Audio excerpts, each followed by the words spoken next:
আমরা ছেড়ে দিব তাদেরকে?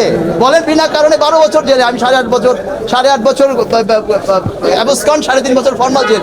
কোনো অপরাধ ছিল না আমার। অপরাধ গণ আক্রোশ বলে একটা কথা আছে না, গণ আক্রোশের কারণে আমার নিজের বাড়ি সিরাজগঞ্জ, এনায়তপুর থানায় যে ঘটনাটা ঘটেছে, এটা তো যে মারা গেছে কিন্তু 13 জন বা 14 জন, কিন্তু ওইখানে একটা বা দুইটা সাব ইন্সপেক্টর ছিল যাদের ভিডিও ফুটেজ আমাদের কাছে আছে, যে ডিউরিং এ যে বিশেষ করে ইলেকশনের সময় এত বেশি ওরা খারাপ মানে টর্চার করেছে যে ওদের নাকি কোঠা করে দিয়েছিল যে অ্যারেস্ট করতে হবে, কোঠা প্রত্যেক সাব ইন্সপেক্টর 10 জন পড়বে না, কাউকে না পেলে শ্রমিক থেকে ধরে নিয়ে যাওয়ার কোঠা পূরণ করতো।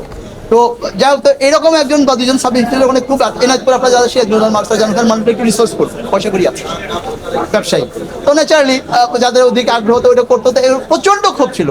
এখন সেই ক্ষোভটা ইতিমধ্যে অনেকে নাকি 2-1 বার ট্রান্সফারে টাকা চলেও আসছে, কিন্তু ওই যে ক্ষোভটা রয়ে গেছে, ওরা তো মনে করেন এনায়তপুর থানা পুলিশ যখন সুযোগ পেয়েছে, আপনি দেখেছেন যে 13-14 ছেলে মারা গেছে আমার আপনার ছোট ভাই, এবং এরা খুবই মানে খুব দরিদ্র ঘর থেকে এরা আসছে। এবং আমরা তো জানি যে এই গত 10-15 বছরে শুধু পলিটিক্যাল পরিচয়ে যে রিক্রুট হয়েছে তা না, পলিটিক্যাল পরিচয় লেগেছে, সাথে আবার দাক্ষিণ্যও লেগেছে।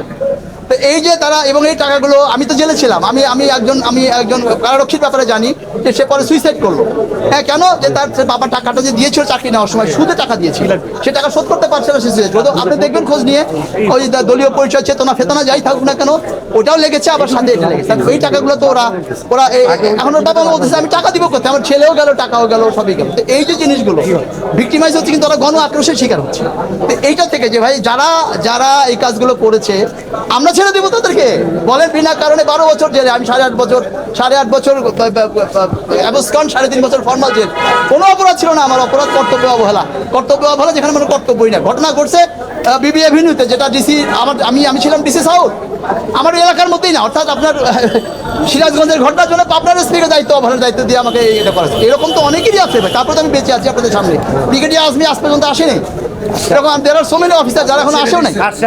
কাজে এই জিনিসগুলো তো হ্যাঁ, তো এই জিনিসগুলো তো আক্রোশ আছে, কিন্তু আমার কথাটা হলো যে সেইটা তাদেরকে চিহ্নিত করে আমরা ব্যবস্থা নিব।